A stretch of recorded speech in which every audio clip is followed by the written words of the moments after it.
Not sure how much you know about Philip Hronek, but just your thoughts on what you're going to be getting at some point here.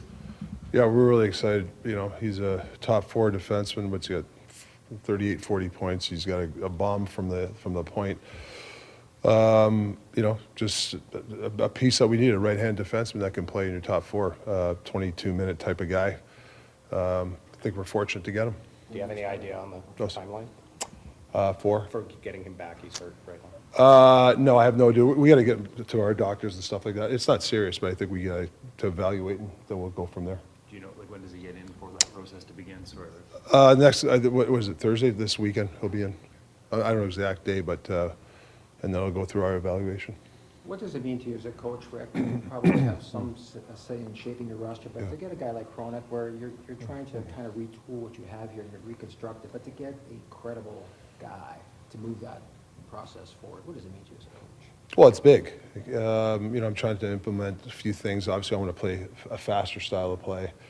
You know, I think to be a really good team, you have to be a good team on the breakouts. That's what he can do, a good first pass. He can join the rush. You know, he can complement whoever he plays with. So he's 25 years old, so it's not like we're getting a 31-year-old or 30s. He's a 25-year-old, so he's going to be part of this process for the next few years here. So I think that's the key. Like, he's not old. You're looking at the trade deadline through a different lens now. You were traded 5 times as a player, twice at the deadline. Do you remember those 2 times in March and what it meant and how maybe unnerving it or unexpected or expected it was? Just for you. Well, there's obviously different feelings. Depends where you go. You know, obviously going to Pittsburgh, I mean, I hated to leave Philadelphia, but you know, I went to an all-star team, so that was kind of fun to go get traded. Yeah, people have different, you know, there's different feelings because everybody looks at your career. You know, is it going to help your career, not your career? But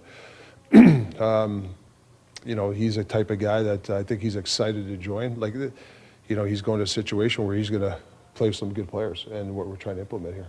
Could he help on the PK as well?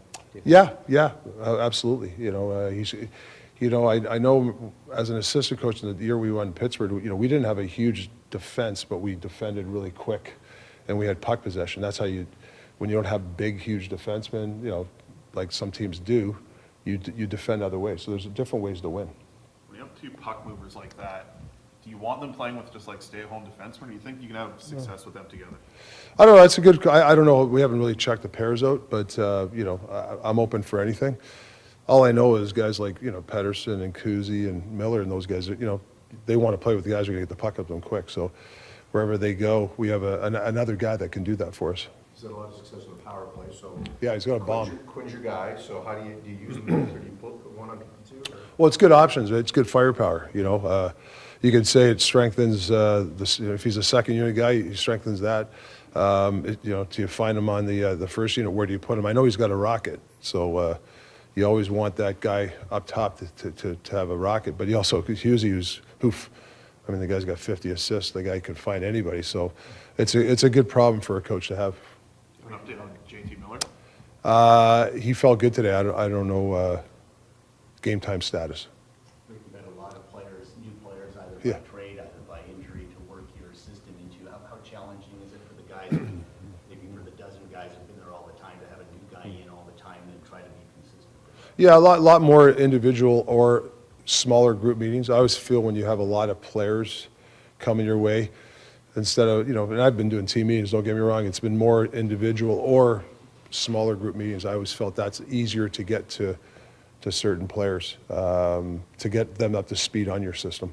It's been about 5 weeks, I guess, since you've been here. From probably easier to see some change when you look back into now. Is it going like you'd hope? Is it going fast? Well, it's a work in progress. You know, as a coach too, it's my job to them to understand me, like too. Like it's, I like doing little things different, but I don't want to come in and change everything because they're used to certain things too. So it's a give or take, and you know, you rely on your leaders. You know, Petey and Millsy and Husey and those guys I pick their brains. Hey, what do you think about this? You know, I think it's important that the coach and the players have a partnership. It's just not just me. I mean, I got to learn from those guys too. You said game time status, you mean game time decision tonight from it?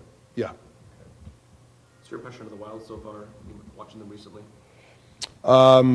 Typical Billy Guerin like type of team, man. They're a tough team to play against. They won what, 6 of their last 7. Good defense, the goaltending's great. They got their lines they have identity, and obviously you got the Carell there. He's he's unreal. But they're a balanced team. They're built for a 7-game series type of team. So and the way they've been winning lately, 2-1 hockey games, they're comfortable winning those type of games. How much do you think that plays off Everson, who kind of grinded out a career as a grindy third line center? Well, I don't know him too well, but just from afar, I really like what he's done there, and I'm a huge Billy Guerin fan. What he's done, but he makes everybody accountable. He's a fiery guy, but he knows his X and O's. Favorite Bill Guerin story you can share? Your favorite Bill Guerin memory you can share? Oh, there's so many. Billy. Well, the one thing with Billy, he used to take us out to dinner a lot. If Jim Rutherford didn't come assist, so he used to take us to great restaurants. And I got a few photos of Billy eating dessert though, that I might leak to the press one day. He's a hockey guy. He's fun to be around, and you can tell that's what he's done with the Wilds. It's his footprint on that.